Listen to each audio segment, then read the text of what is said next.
Good evening engineers, welcome to CPDI institute.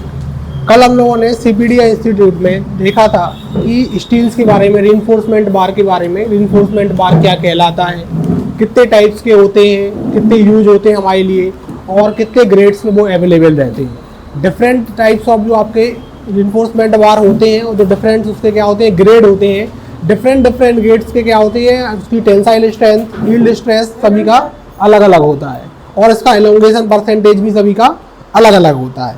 तो आज हम लोगों को देखना है, कल हमने जो पढ़ा था इसका कि टेंसाइल स्ट्रेंथ, यील्ड स्ट्रेस। अब उसको देखते हैं कि यील्ड स्ट्रेस क्या कहलाता है, टेंसाइल स्ट्रेंथ क्या कहलाता है और एलोंगेशन क्या कहलाता है, कैसे बार जाता है और किस तरीके से यील्ड स्ट्रेस हमारा आता है। तो हम देखते हैं। सबसे पहले आप देखिए, हमने पढ़ा था एलोंगेशन के बारे में।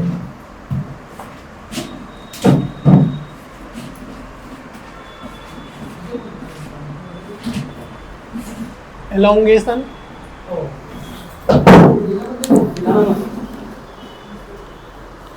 the maximum amount of the material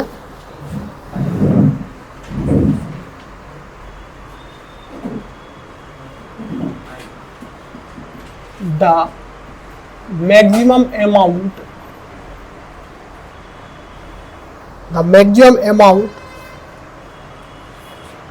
of the material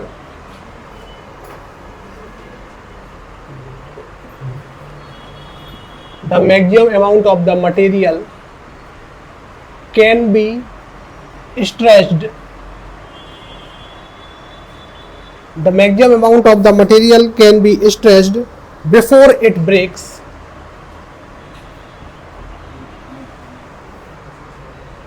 Before it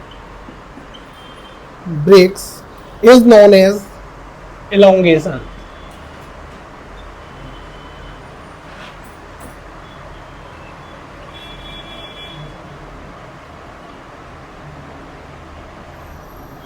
It is measured in percentage.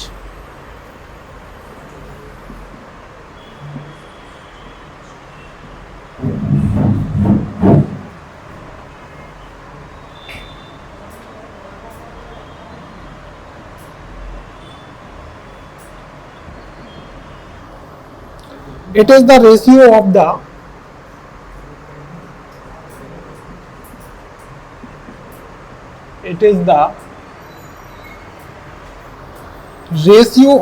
amount of material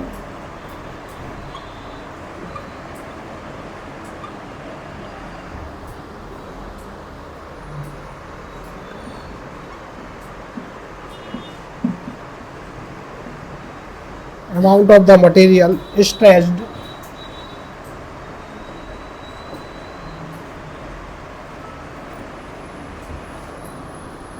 when it break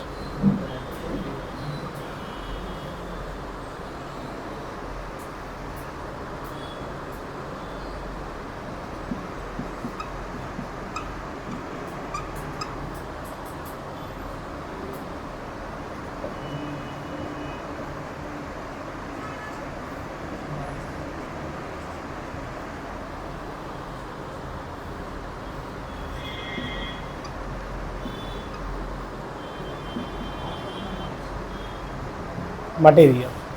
क्या होता है एलोंगेशन हमारा? कल हमने एलोंगेशन के बारे में देखा था कि the maximum amount of the material can be stretched before it breaks is known as elongation. कोई भी मटेरियल है, उसमें आपने क्या लगाया, स्ट्रेस इंड्यूस हुआ। स्ट्रेस इंड्यूस होने की वजह से उसमें क्या हुआ, उसमें खिंचाव हुआ। अब खिंचाव हुआ तो क्या होगा, जितना वो खिंचाव होगा तो उसकी लेंथ क्या होगी, हल्की फुल्की लेंथ उसकी बढ़ेगी। उसकी जो एरिया होगा वो कैसा होता जाएगा, पतला होता जाएगा, कम होता जाएगा। और क्या होता जाएगा, वो उसकी लेंथ क्या होती जाएगी, बढ़ती जाएगी। तो क्या होता है कि maximum amount of the material can B stretch, कितना वो क्या हुआ, स्ट्रेच हुआ टूटने के पहले। मतलब उसमें क्या स्ट्रेस इंड्यूस हुआ, लोड लगाया गया, तो लोड लगने के बाद में वो क्या लगा, जितना वो स्ट्रेच हुआ और फिर टूट गया, तो टूटने के पहले जितना वो स्ट्रेच हुआ वो क्या कहलाएगा, उसका एलोंगेशन कहलाएगा, कि इतना वो स्ट्रेच होगा। एलोंगेशन को हमेशा हम किस में मेजर करते हैं, परसेंटेज में मेजर करते हैं।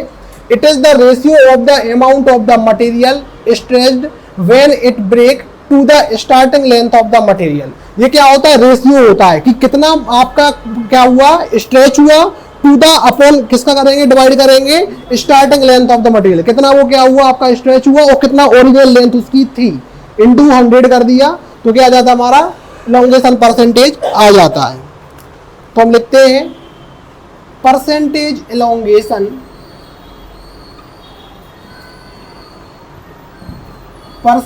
Elongation equal L final minus L start upon L start into 100। हमने क्या किया, जितनी मतलब स्ट्रेस लगा, स्ट्रेस लगने के बाद जितनी उसकी लेंथ क्या हो गई, बढ़ गई, तो बढ़ने के बाद क्या होगी, जितनी पहले थी और जो बाद में रही, तो बाद में तो कुछ ना कुछ बढ़ जाएगी, तो बाद में टूटने के पहले जितनी उसकी लेंथ थी तो वो लेंथ अपन ने लिखी, माइनस जितनी उसकी स्टार्टिंग में लेंथ थी वो अपन ने उसको क्या किया, उसको माइनस किया, अपॉन में क्या कर दिया एल स्टार्ट जो स्टार्टिंग में थी। अब मैंने स्टार्ट इसलिए लिख दिया, इसमें हमको इनिशियल लिखना चाहिए, इनिशियल स्टेज में कितनी थी, ठीक है, स्टार्ट इसलिए लिखिएगा आपको समझ में आ जाए। तो स्टार्टिंग में जितनी लेंथ थी उसका क्या कर दिया हमने, डिवाइड कर दिया और इंटू कर दिया 100 से, तो क्या निकल आएगा हमारा परसेंटेज ऑफ एलोंगेशन हमारा निकल आएगा।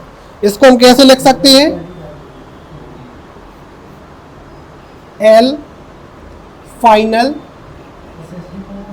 Upon L start -1 into 100। इसको इस तरीके से भी लिखा जा सकता है, जहां पे where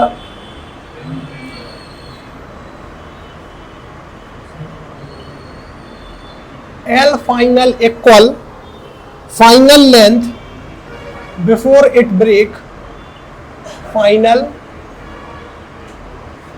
length before it break. L final क्या होगा, फाइनल लेंथ होगी आपकी टूटने के पहले, ठीक है, और एल स्टार्ट क्या होगा आपका, स्टार्टिंग लेंथ और original length.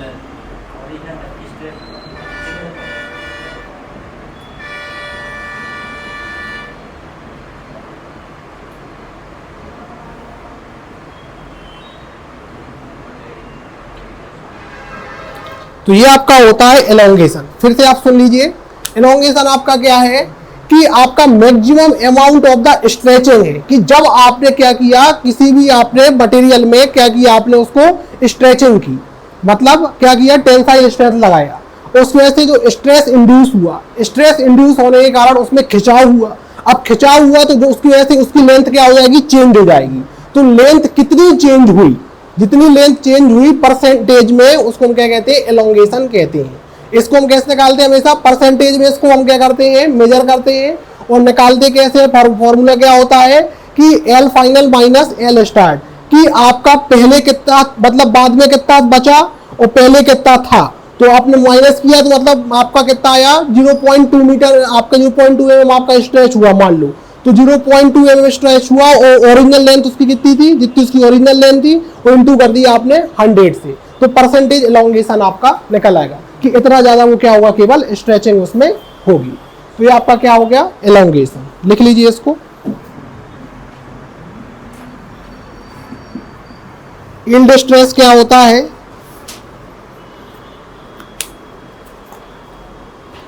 The yield stress of a material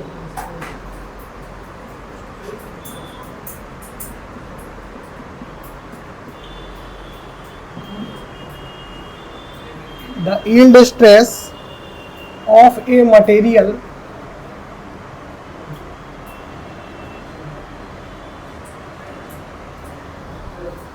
is the point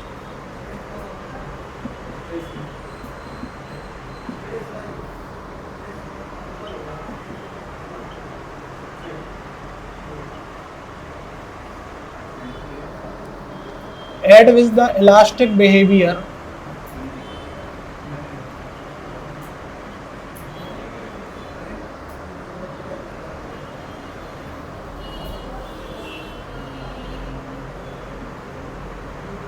at which the elastic behavior of the materials end.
अभी देखिए आप, ये हमारा यील्ड स्ट्रेस के बारे में हमने कल क्या पढ़ा था। The yield stress of a material is the point eight which the elastic behaviours of the materials and. जब भी आप क्या करते हो, किसी भी मटेरियल पे क्या लगाते हो, स्ट्रेस इंड्यूस होता है, लोड लगाते हो, खींचते हो उसको, तो उसकी वजह से क्या होता है, उस मटेरियल में एक तनाव आता है, स्ट्रेस इंड्यूस हुआ। तो क्या होता है, एक स्ट्रेस की भी वैल्यू रहती है, जिस स्ट्रेस में वो क्या करेगा कि स्ट्रेस जब आप लगाओगे और फिर से उसको छोड़ दोगे तो अपनी ओरिजिनल कंडीशन में आ जाएगा। मतलब उसमें क्या रहेगा, इलास्टिक बिहेवियर रहेगा। आपने पढ़ा होगा इलास्टिक और प्लास्टिक। इलास्टिक क्या होता है कि जब आप क्या लगाते हो, लोड अप्लाई करते हो और अपनी वो शेप चेंज करता है, तो शेप चेंज करने के बाद जब रीगेन अपना शेप कर ले, जब वो अपना शेप को रीगेन कर ले, तब होता है इलास्टिक। और जब आप उसमें लोड लगाओ और अपने शेप को वो रीगेन ना कर पाए, तब वो क्या कहलाता है, प्लास्टिक। तो हम बात कर रहे हैं कि यील्ड स्ट्रेस मटेरियल का क्या होता है कि जब आप उसमें क्या लगा रहे हो, स्ट्रेस इंड्यूस हुआ, स्ट्रेस इंड्यूस होने की वजह से उसमें क्या आएगा, इलास्टिक बिहेवियर रहेगा। अभी प्लास्टिक बिहेवियर नहीं हुआ, और वह उसकी वैल्यू, वह उसकी मैक्सिमम वैल्यू, जहां पे उसने क्या कर दिया, इलास्टिक बिहेवियर को छोड़ के प्लास्टिक डिफॉर्मेशन दिखा दिया कि आपने लोड लगाया और वो चेंज हुआ, वो चेंज होने के बाद फिर से अपने स्टेज पे ना आ पाया, तो वो उसकी जो मैक्सिमम वैल्यू कहलाएगी, वो क्या कहलाएगी, यील्ड स्ट्रेस कहलाएगी। अभी वो ब्रेक नहीं हुआ, अभी वो टूटा नहीं है, बस उसने क्या कर दिया, जो उसका ओरिजिनल शेप था वो उसने क्या कर दिया, चेंज कर दिया।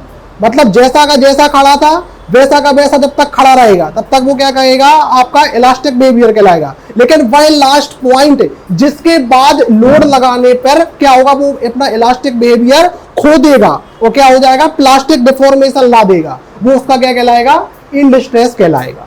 आफ्टर यील्ड स्ट्रेस का आपका वो लास्ट पॉइंट है जहां तक वो इलास्टिक बिहेवियर रखे है, वो इलास्टिक बिहेवियर के बाद वो क्या हो जाएगा, अपना शेप चेंज कर देगा। अब यील्ड स्ट्रेस के बाद क्या होगा, तो हमने लिखा, फिर लिखा yield stress of a material is the point eight which the elastic behaviour of the material and. जहां पे क्या होता है, इलास्टिक बिहेवियर क्या हो जाता है, मटेरियल का एंड हो जाता, मतलब कि फिर से रीगेन शेप करना पॉसिबल नहीं रहता। And if the stress is more than yield stress, लेकिन यदि यील्ड स्ट्रेस के बाद स्ट्रेस आ रहा है तो क्या हो जाएगा, then the material undergoes plastic deformation, उसमें प्लास्टिक डिफॉर्मेशन आ जाएगा और वो अपना शेप कैसा कर देगा, चेंज कर देगा। It is the minimum stress at which the material starts to deform plastically. यदि हम इसको देखें तो मिनिमम स्ट्रेस है जहां से मटेरियल आपका क्या होता है, प्लास्टिक डिफॉर्मेशन करना स्टार्ट कर देता है। ठीक है, इसके बाद आप देखिए tensile strength.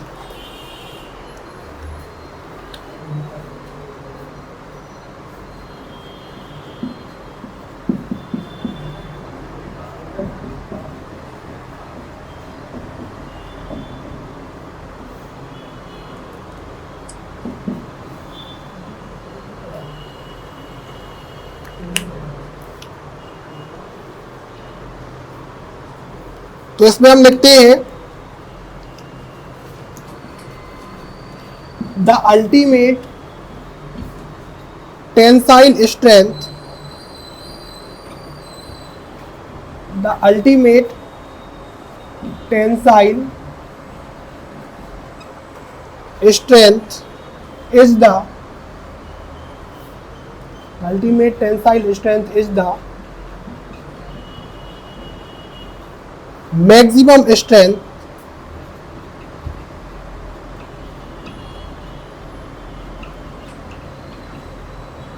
that any solid material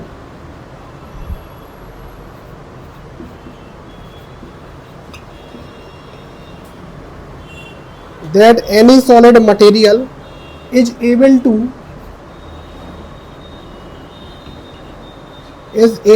withstand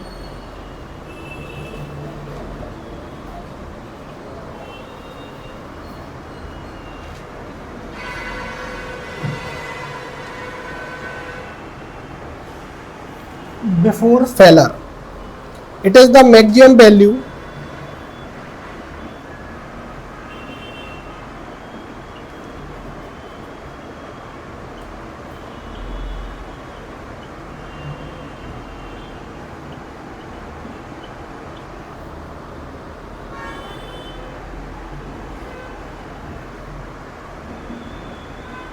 it is the maximum value of stress that material can withstand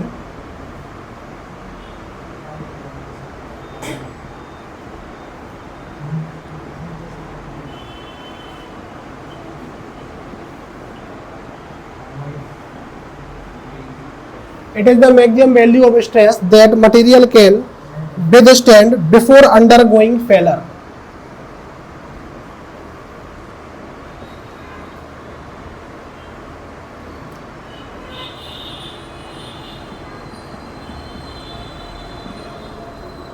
After ultimate stress point,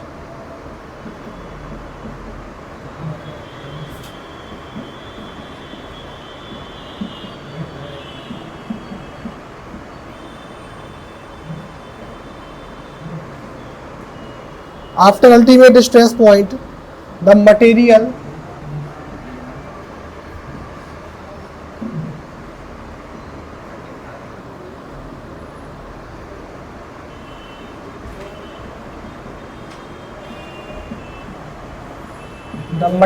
loses its strength and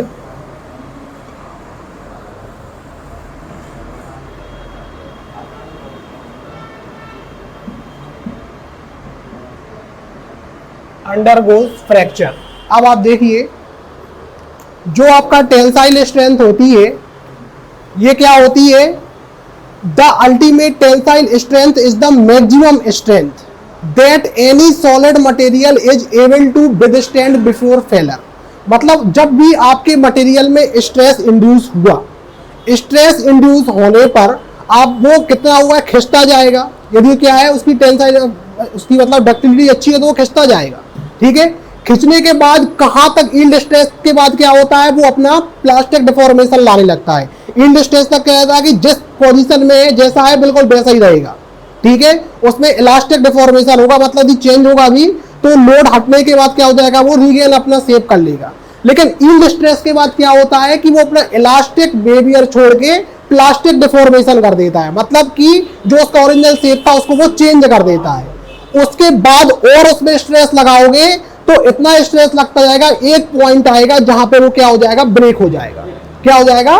break हो जाएगा. तो ब्रेक होने के पहले जहां तक उसने क्या मैक्सिमम स्ट्रेस क्या किया उसने ले लिया. ठीक है, वो आपका क्या कहलाएगा? टेंसाइल स्ट्रेंथ कहलाएगा. हमने लिखा था ultimate tensile strength is the maximum strength. भाई मैक्सिमम स्ट्रेंथ है न्यूटन पर एमएम स्क्वायर में that any material is able to withstand before failure. मतलब फेलर के पहले जिसको वो क्या कर सकता है बियर कर सकता है. ठीक है, it is the maximum value of the stress that material can withstand before undergoing failure. ये मैक्सिमम वैल्यू स्ट्रेस की कि जो मटेरियल क्या कर सकता है उसको विथस्टैंड रह सकता है. विथस्टैंड मतलब कि खड़ा रहे, टूटे ना, परेशान ना हो, को विथस्टैंड बना रहे फेलर के पहले तक. तो इसकी क्या होती है? मैक्सिमम वैल्यू होती है. After ultimate stress point ultimate stress point के बाद क्या होता है भाई, इससे ऊपर तो स्ट्रेस वो ले नहीं पाएगा भाई। कोई मटेरियल है जितना हम खींचेंगे एक लास्ट पॉइंट आएगा जहां तक वो स्ट्रेस लेगा। इसके बाद क्या होगा, इसके बाद क्या होगा, the material losses its strength. जो मटेरियल होगा वो अपनी स्ट्रेंथ को लॉस कर देगा एंड अंडरगोज फ्रैक्चर। वो क्या हो जाएगा, फ्रैक्चर हो जाएगा। इसको हम ग्राफ के माध्यम से भी देख सकते हैं, देख लीजिए आप लोग।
अब आप एक ग्राफ को देखिए कि आपका क्या है, स्ट्रेस है, ये आपका क्या है, स्ट्रेन। स्ट्रेन क्या होती है हमारी, स्ट्रेस हम जानते हैं क्या होता है, फोर्स पर यूनिट एरिया। और स्ट्रेन क्या होती है, change in length upon original length. हम लोगों ने फॉर्म में पढ़ा होगा, आप लोगों ने निश्चित रूप से पढ़ा होगा। अब यदि हम यील्ड स्ट्रेस की बात कर रहे हैं तो देखो यील्ड स्ट्रेस क्या होता है, वह वैल्यू होती है जहां तक हमारा क्या है, स्ट्रेन के इससे आपका क्या जा रहा है, ग्राफ कैसा जा रहा है, बिल्कुल इलास्टिक बिहेवियर पे जा रहा है। ठीक है, इसमें कोई भी चेंजेस नहीं आ रहे हैं। और यील्ड स्ट्रेस के बाद में क्या हो जाएगा, उसकी होगा उसमें प्लास्टिक डिफॉर्मेशन हो जाएगा। लेकिन प्लास्टिक डिफॉर्मेशन होने के बाद भी वो क्या करता रहेगा, स्ट्रेस अपना वो झेलता रहेगा। स्ट्रेस आने के बाद में फिर एक ऐसी मैक्सिमम वैल्यू आएगी जिसके बाद वो स्ट्रेस को क्या कर पाएगा, बियर नहीं कर पाएगा, लोड वो क्या कर बियर नहीं कर पाएगा, तो आगे जाके वो फेल हो जाएगा। तो वह उसका पॉइंट जहां तक उसने क्या किया, अपना इलास्टिक बिहेवियर नहीं छोड़ा। ठीक है, और वो उसका मैक्सिमम पॉइंट जहां पे उसने इलास्टिक बिहेवियर नहीं छोड़ा, वो वह मिनिमम पॉइंट जहां से वो अपना प्लास्टिक डिफॉर्मेशन होना स्टार्ट हो रहा है, वह उसका कहलाता है यील्ड स्ट्रेस। और वह उसका मैक्सिमम पॉइंट जहां पे वो क्या हो रहा है, जिसके बाद वो फ्रैक्चर हो रहा है, जिसके बाद वो स्ट्रेस बियर नहीं कर सकता है, वो उसका क्या कहलाता है, टेंसाइल स्ट्रेंथ कहलाता है। इसको हम अल्टीमेट टेंसाइल स्ट्रेस कहते हैं। ठीक है, अल्टीमेट स्ट्रेस होता है, अल्टीमेट स्ट्रेस हमारे अल्टीमेट टेंसाइल स्ट्रेंथ भी होती है, अल्टीमेट कंप्रेसिव स्ट्रेंथ भी होती है। लेकिन अभी हम यहाँ पे टेंशन की बात कर रहे हैं, तो इसलिए हमने वहां पे अल्टीमेट टेंसाइल स्ट्रेस लिखा। तो इस ग्राफ के हेल्प से हम देख सकते हैं, हमने आपको कल बताया था कि जो भी आपके ग्रेडेड होते हैं स्टील के, उन ग्रेड के क्या रहते हैं, अलग अलग यील्ड स्ट्रेस होती है और टेंसाइल स्ट्रेस होती है। लेकिन यील्ड स्ट्रेस हमेशा आपकी क्या होगी, कम होगी, और टेंसाइल स्ट्रेस आपकी क्या होगी, ज्यादा होगी। क्योंकि यील्ड स्ट्रेस क्या है आपकी, पहले तो भाई जब आप उसमें लोड लगेगा तब पहले वो क्या होगा, प्लास्टिक डिफॉर्मेशन होना स्टार्ट करेगा, और फिर कुछ देर तक और वो स्ट्रेस को क्या करेगा, बियर करेगा, और उसके बाद फिर वो क्या हो जाएगा, फेल हो जाएगा। तो पहले यील्ड स्ट्रेस आता है, फिर आपका टेंसाइल स्ट्रेस आता है। और यील्ड स्ट्रेस हमेशा क्या होता है, कम होता है, और टेंसाइल स्ट्रेस हमेशा आपका ज्यादा होता है। और इसके पहले अपन ने पढ़ा था इलोंगेशन। इलोंगेशन में क्या होता है कि कितनी लेंथ उसमें क्या हुई है, आपकी चेंज हुई है, मतलब कितनी लेंथ उसकी बढ़ी है, उसका जो परसेंटेज होता है वो होता है इलोंगेशन। जैसे जैसे हमारा ग्रेड बढ़ता जाता है, इलोंगेशन हमारा कम होता जाता है। हो गया ये, हमने जो बार्स थे हमारे, उस बार्स के बारे में हमने सब देख लिया, tensile strength, yield stress, grade of मतलब स्टील बार्स देख लिए, टाइप्स देख लिए, सब देख लिया हमने। अब हमको देखना है कि जो नॉर्मल सी बहुत ही सिंपल चीजें होती हैं, कई लोगों को पता भी होती है, नहीं भी होती है, फिर भी हम आपको बता दे रहे हैं की बार्स है उसकी लेंथ कितनी होती है, कितने डायमीटर में अवेलेबल है और उसकी स्टैंडर्ड साइज क्या होती है, और इसके अलावा आप कौन सा बार्स कहाँ पे यूज कर सकते हैं, ये भी हमारे ऊपर डिपेंड नहीं करता है। एक स्टैंडर्ड होता है कि हम कह सकते हैं कि भाई हमको स्ट्रप्स डालने हैं, मतलब हमको रिंग बनाना है, तो रिंग बनाने में 8 mm का यूज करना है, ठीक है। ये भी क्या है हमारा स्टैंडर्ड, केवल हम कह सकते हैं कि इतना हम डालते हैं, लेकिन वास्तव में सब स्ट्रक्चर डिजाइन के ऊपर डिपेंड करता है कि आपके इंजीनियर ने आपको क्या बताया कि कितने mm का आपको बार्स कहाँ पे डालना है। लेकिन फिर भी हम स्टैंडर्ड के हिसाब से कितना कहाँ पे यूज कर सकते हैं, मिनिमम हमको फुटिंग में किससे कम यूज नहीं करना है, कॉलम में किससे कम यूज नहीं करना है, तो आपको स्टैंडर्ड बता दे रहे हैं। आगे ये सब कुछ किस पे डिपेंड करेगा, स्ट्रक्चर डिजाइन पे आपका डिपेंड करेगा कि आप जब भी आपकी जो ड्राइंग होती है, आपने छोटी सी ड्राइंग देखी होगी, यदि आप लोग साइड पे गए होंगे, लेआउट तो आप लोगों ने डाला होगा, नहीं डाला है, लेआउट भी आप डालोगे तो ड्राइंग जो समय से सर आते हैं उन्होंने ड्राइंग दिखाई है 40 बाई 25 बाई 40 फीट की ऐसी रहती है, वो तो देखी होगी ना आपने। तो उसमें जो कॉलम रहता है, कॉलम रहता है, तो कॉलम में भी रहता है कि देखो उसमें क्या लगा रहता है कि इस तरीके से डैश करके मान लो आपका स्टील लगा है, ठीक है, यहाँ पे आपने क्या डाले, बार्स डाले, कहीं भी डाले। अब आपने जो बार्स डाले हैं वो बार्स में क्या लिखा रहता है, प्रॉपर तरीके से लिखा रहता है कि कितने mm का डाया का बार्स होना चाहिए, 12 mm dia bars at the rate 150 mm center to center. मतलब जितनी भी ड्राइंग रहती है, आप लोगों ने भी आरसीसी डिजाइन पढ़ी है, कॉलम डिजाइन किया है, बीम डिजाइन किया है, स्लैब 1 वे 2 वे स्लैब आरसीसी में किया है, तो ये सब किसके ऊपर, अपने डिजाइन के ऊपर डिपेंड करता है कि हमने जो डिजाइन की उसमें लोड कितना आया और कितना का हमने फ्रैक्चर निकाला, कितना हमने सेफ बियरिंग कैपेसिटी निकाली और किस हिसाब से हमने बार डाली। तो ये क्या रहता है, स्ट्रक्चर डिजाइन पे डिपेंड करता है कि आपका बार्स कितने mm का होना चाहिए और कितना वो लोड बियर कर सकता है, एज पर आपकी डिजाइन के ऊपर डिपेंड करता है। फिर भी अपन स्टैंडर्ड इसका देखते हैं कि कितना स्टैंडर्ड इनका रहना चाहिए। तो अब हम देखते हैं standard length of steel bar.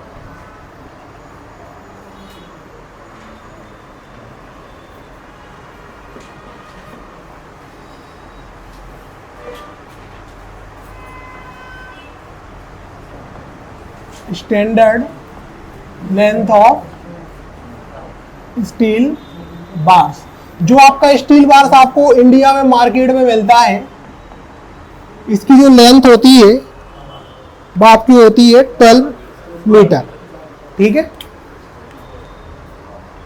कितनी होती है, 12 मीटर होती है, 12 मीटर होती ही है, बिल्कुल पक्का है। लेकिन क्या थोड़ा बहुत ऊपर नीचे हो सकता है, हल्का फुल्का ऊपर नीचे हो सकता है। कितना डेविएशन रहता है इसका, प्लस माइनस 0.5 मीटर या 0.5 मीटर, चाहे वो ऊपर चला जाए चाहे 0.5 मीटर नीचे चला जाए, तो उसको हम कंसीडर कर लेते हैं, ठीक है, इतना हम कंसीडर कर लेते हैं। तो आपकी वही स्टैंडर्ड लेंथ हो गई।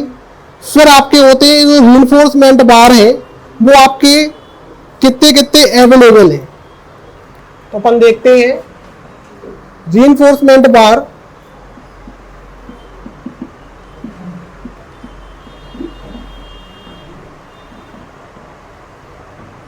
reinforcement bar are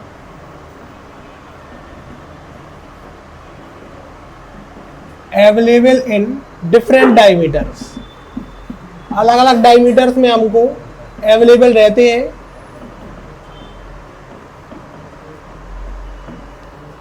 जैसे कि हमारा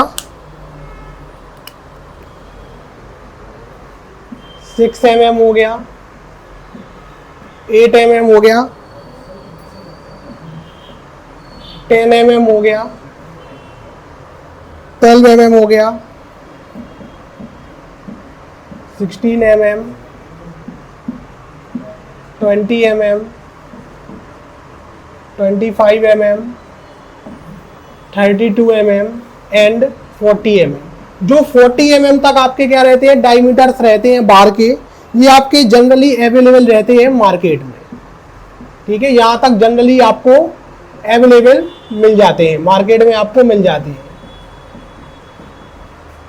और जो इसके ऊपर होते हैं, जितने भी बार्स आपके एबव आते हैं 40 mm के, एबव 40 mm, ये आपको स्पेशल ऑर्डर्स में मिलते हैं,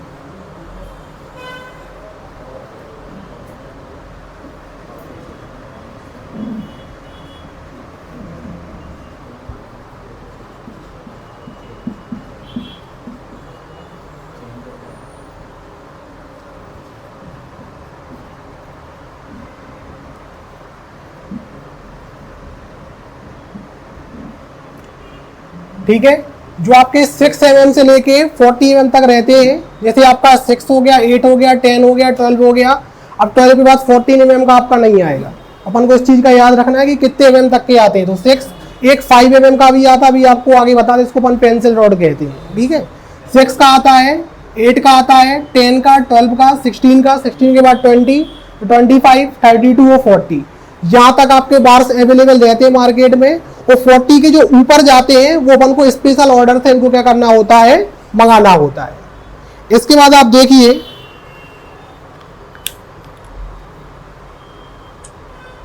डिफरेंट डायमीटर्स,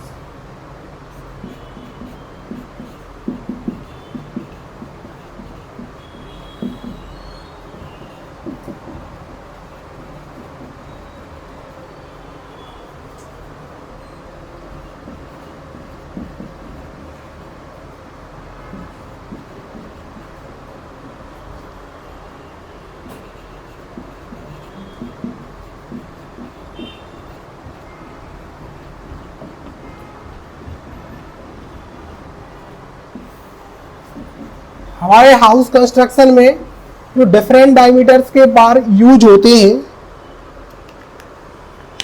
वो जैसे हमारा क्या हो गया, फुटिंग, फिर है हमारा कॉलम,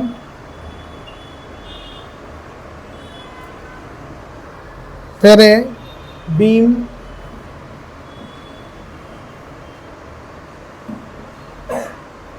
फिर आपका स्लैब, फिर आपका लिंटेल। फुटिंग में आपका मिनिमम 10 mm होना चाहिए,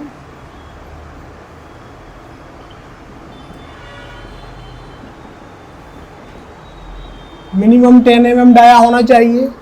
कॉलम में आपका मिनिमम 12 mm डाया होना चाहिए।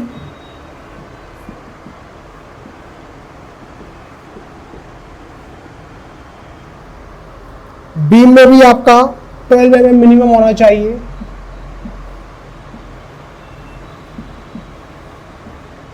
स्लैब में हम 8, 10 और 12 ले लेते हैं।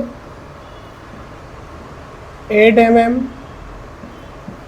10 mm एंड 12 mm। और लिंटेल में 8 mm एंड 10 mm। जो हमारे डिफरेंट वर्क्स होते हैं, फुटिंग, डिफरेंट मटेरियल्स, फुटिंग में हम कितना लेंगे, 10 mm का मिनिमम डाया लेंगे, 10 mm से नीचे हमको नहीं लेना है। जो हमारा कॉलम होता है उसमें हम 12 mm से नीचे नहीं लेंगे। जो बीम होती है उसमें भी 12 mm से नीचे नहीं लेंगे। स्लैब में 8, 10, 12 तक हम ले लेते हैं। जनरली 12, 10 और 12 का चलता है, लेकिन 8 mm से नीचे नहीं होना चाहिए। लिंटेल में 8 mm और 10 mm का रहता है। इतना लिख लीजिए, फिर आपको और बताते हैं कि आपके जो 5 mm और 6 mm के बार्स होते हैं, इसको हम क्या कहते हैं, पेंसिल रॉड कहते हैं। मैं बता नहीं पाया वहां पे, इसको आप लिख लेंगे। जो 5 mm और 6 mm का है वो आपका पेंसिल रॉड कहलाता है। और जो इसकी डेंसिटी होती है, अभी हम वेट बताएंगे, लेकिन वेट के पहले डेंसिटी पढ़ना पड़ेगा हमें। जो डेंसिटी ऑफ स्टील होती है वो आपकी होती है 7850 किलोग्राम पर मीटर क्यूब। यदि हम इसको क्विंटल में लिखते हैं तो 78.5 क्विंटल पर मीटर क्यूब। मतलब 8 मीटर डेंसिटी का क्या मतलब होता है कि 1 मीटर क्यूब में कितना आपका 7850 किलोग्राम क्या हो जाएगा, स्टील आ जाएगा, ठीक है। या क्विंटल में हम देखेंगे तो 78.5 क्विंटल आपका रहेगा, ठीक है। इसके बाद आप देखिए मैश के लिए होता है, मैश बनाते हैं अपन जो जाली वगैरह, वहां यूज होता है, बहुत ही कम यूज होता है 5 mm का। नीचे भी होता है और भी कई जगह वर्क होते हैं, मैश बनाने के लिए बहुत ही कम यूज होता है। IS कोड तो आपको 4 mm का बार्स भी देता है। IS कोड तो 1786 से 2008 है, वो आपको 4 mm का बार्स भी बताता है कि 4 mm का बार भी होता है, लेकिन रिंग के लिए तो 8 mm का होता है। हाँ, टाइप्स में आपका आ जाएगा, नहीं किसी में भी आ सकता है, जरूरी नहीं कि वाइल्ड स्टील में, कोई भी बना सकता है।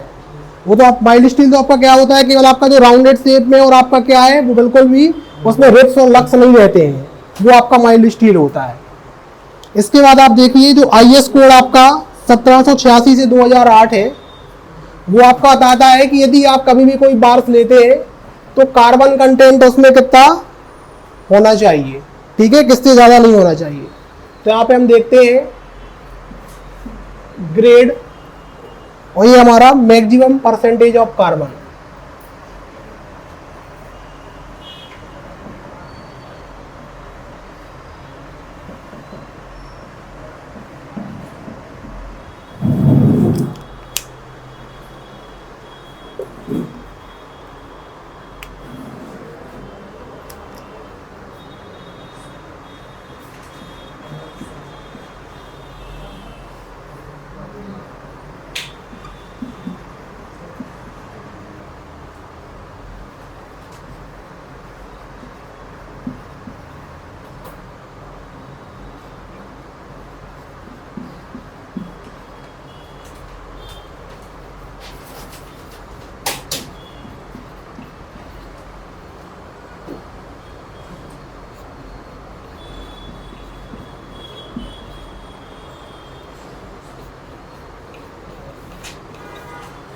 ये आपके क्या है, ग्रेड्स ऑफ स्टील है, और आपका कार्बन कंटेंट, आपका कार्बन परसेंटेज कितने इतने से ज़्यादा नहीं होना चाहिए। IS कोड आपको बताता है कि यदि Fe415 है तो 0.3% से ज़्यादा कार्बन कंटेंट आपका नहीं होना चाहिए। यदि Fe415D है तो 0.25%, 0.3%, 0.25%, 0.3%, 0.25%, 0.3%। ये आपके क्या होते हैं, ये आपके ग्रेड है, और ये आपका क्या है, कार्बन कंटेंट है, जो IS को बताता है कि जब भी आप क्या लेने जाते हैं, बार से लेने जाते हैं, तो उसमें आप देख लीजिए कि कौन से ग्रेड का बार है और उसका कार्बन कंटेंट उसमें कितना है। तो परसेंटेज के हिसाब से जो आपके Fe415 है जैसे, तो 0.3% से ज़्यादा नहीं होना चाहिए। यदि उसमें क्या है, डक्टिलिटी वाला, हायर डक्टिलिटी वाला आ रहा है तो 0.25% से ज़्यादा नहीं होना चाहिए, तो आपके आएंगे। तो वो किस पे डिपेंड करता है, वेट ऑफ आपके स्टील पे डिपेंड करता है कि वेट आपको निकालना आना चाहिए कि 1 मीटर आपको वेट निकालना है तो आप कैसे निकालेंगे, ज़्यादा मीटर के लिए निकालना है तो आप कैसे निकालेंगे। तो पहले आप बंडल्स के बारे में देख लीजिए।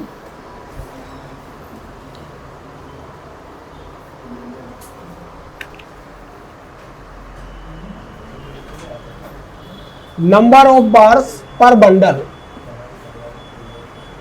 नंबर ऑफ बार्स पर बंडल, एक बंडल में कितने बार बन जाते हैं। छोटी सी रिंग टाइप की आती है, आपने देखी होगी, ऐसी गोल गोल, और उसमें क्या रहते हैं, बार अंदर बंधे हुए रहते हैं। तो एक बंडल में कितने बार्स आपके बन जाएंगे। तो अलग अलग डायमीटर में अलग अलग बार्स आपके बनते हैं, क्योंकि जितना डायमीटर उसका क्या होगा, बढ़ेगा, उतना ही वेट उसका क्या होगा, बढ़ता जाएगा। ठीक है, तो हम देखते हैं, हमने लिखा steel size,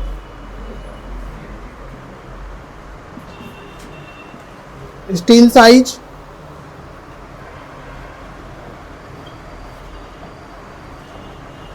number of bar, number of बार पर बंडल, नंबर ऑफ बार पर बंडल, वेट पर बंडल, और पर बंडल का आपका वेट क्या होगा।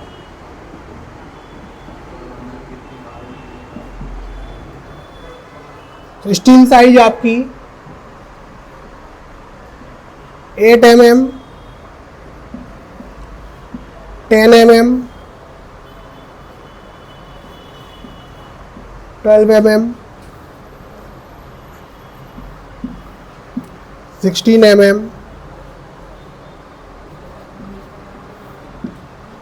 20 mm, 25, mm और 32 mm। तो यदि 8 mm का आपका स्टील साइज है, बार्स आपका 8 mm का है, तो एक बंडल में आपके 10 बार्स बन जाएंगे। यदि 10 mm का है तो आपके 7 बार्स बन जाएंगे। यदि आपका 12 mm का है तो आपके 5 बार्स बन जाएंगे। यदि आपका 16 mm का है तो आपके 3 बार्स बन जाएंगे। यदि 20 mm का है तो आपके 2 बार्स बन जाएंगे। 25 mm का है तो 1 बार्स बन जाएंगे और 32 mm का है तो भी 1 बार्स बनेंगे। यदि आपका 8 mm का एक सरिया है तो एक जो रिंग होती है सर्कुलर जिसमें बांधते हैं तो उसमें हमारे 10 बार बन जाएंगे। यदि 10 mm का सरिया है तो हमारे 7 बनते हैं, जनरली ऐसे मार्केट में पाए जाते हैं। यदि 12 mm का है तो 5 बनते हैं, 16 mm का है तो 3 बनते हैं। यदि आपका क्या है 20 mm का है तो 2 बनते हैं, 25 mm का है तो 1 बनते हैं और 32 mm का है तो भी 1 बनते हैं।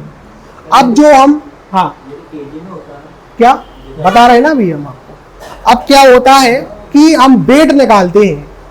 वेट हम क्या आपको अलग से बताते हैं, टाइम हो रहा है लेकिन आपको जल्दी से हम बता देते हैं कि एक फॉर्मूला होता है d² बाई 162 इंटू एल। ये आपको डिटेल में हम बता देंगे नेक्स्ट लेक्चर में। यहाँ पे d² मतलब क्या होता है, d मतलब होता है डाया ऑफ बार, कि बार्स की आपकी डायमीटर कितनी है। फॉर एन एग्जाम्पल आपका क्या है 8 mm का बार, पहला हमारा 8 ले लेंगे, 8 mm का बार और इंटू एल, तो आप कितनी लेंथ के लिए उसको ले रहे हो। मान लो अभी आप 1 मीटर के ले रहे हो, हम वेट कैसे निकालते हैं, हमको वेट चेक करना होता है, लेकिन क्या हम पूरे बार्स को चेक कर सकते हैं क्या, नहीं कर सकते। तो क्या करते हैं 1 मीटर काट लेते हैं और 1 मीटर चेक कर लेते हैं, लेकिन अभी हम कितना कर ले रहे हैं, पूरा चेक कर ले रहे हैं। ठीक है, तो d² हमारा कितना हो जाएगा, ये कितना, d क्या है हमारा diameter of bars in mm, इतना आप याद रखेंगे। d मतलब क्या है diameter of bars in mm और l क्या है length of bar in meter. तो d हमारा कितना है 8 mm, तो 8² अपॉन 162 इंटू लेंथ हमारी कितनी है, एक की कितनी होती है 12 मीटर होती है। ऐसा ही होता है ना, स्टील साइज क्या है 8 mm है और हमारा हमने और लेंथ कितनी होगी उसकी 12 मीटर होगी। तो हमारा वेट पर बंडल में हमारा वेट कितना आ जाएगा, कितना आएगा 1 बार्स का नहीं 12 का निकालो ना, 4.7 नहीं आएगा, 1 बार्स का आएगा बेटा। 1 बार का तब होता है जब आप यहाँ पे एल की जगह 1 रख देते हो, तब जब आप लेंथ बढ़ा दोगे, जितनी लेंथ के लिए लगा दोगे उतनी लेंथ के लिए निकल जाएगा। अभी हम एल के लिए नहीं, एक के लिए नहीं निकाल रहे हैं, हम तो 12 मीटर लेंथ के लिए निकाल रहे हैं। हाँ एक बार 12 मीटर लेंथ का एक बार, हाँ 12 मीटर लेंथ का एक बार कितना आ गया 4.7 आ गया। अब हमारे कितने बार्स बन रहे हैं पर बंडल में, 10 बार बन रहे हैं, तो कितना आ जाएगा इंटू आप कर दो 10, तो कितना आया है 47.4 kg आ जाएगा। मतलब आपका क्या बन रहा है वेट पर बंडल कितना हो गया आपका 47.4 kg हो गया। इसी तरीके से आप इन सबको निकाल सकते हो।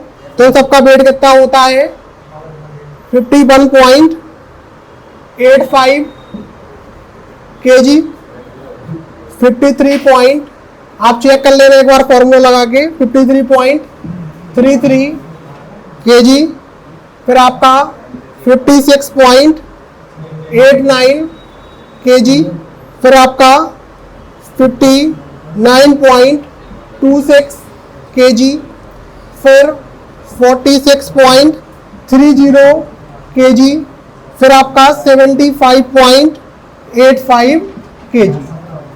इसलिए आपका क्या होता है कि जैसे जैसे आपकी क्या होती है डायमीटर बढ़ती जाती है, वैसे वैसे आपका क्या होगा वेट भी आपका बढ़ता जाएगा। तो वेट आपका बढ़ता है तो नंबर ऑफ बार्स पर बंडल क्या होते जाते हैं, कम होते जाते हैं। तो यदि 8 mm का है तो आप 10 बार्स ले लेते हो, यदि आपका 10 mm का है तो 7 बार्स लेते हो, 12 mm का है तो 5 लेते हो, 16 mm का है तो 3 लेते हो, 20 mm का है तो 2 लेते हो, 25 का है तो 1 और इसके आगे भी आप एक एक बार से आप लेते हो। मतलब जो मार्केट से आता है वो उनको इस हिसाब से मिलता है कि एक बंडल में हमारे इतने बार्स होते हैं।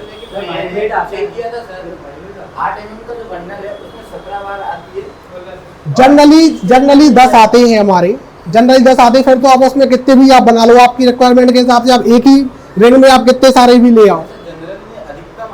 नहीं अधिक क्विंटल तो क्या होते तो आप कितना भी मंगा लो, लेकिन आपका एक जो रिंग बनेगी उसमें आप इतने बार से लगाते हो। ये क्या तो स्टैंडर्ड है कि आपका जो मार्केट से आ रहा है वो आपको लेके आना है, इसमें ये थोड़ी है।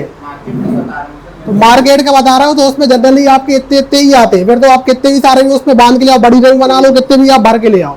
ये कोई ऐसी चीज थोड़ी कि आपको नहीं इतना लाना ही इतना बनाना है, ऐसा थोड़ी है। वो तो हमने आपको बता दिया कि इतना आता है और ऐसे आपको वेट निकालना पड़ता है, तो आपने वेट आपने ऐसे ही निकाल लिया।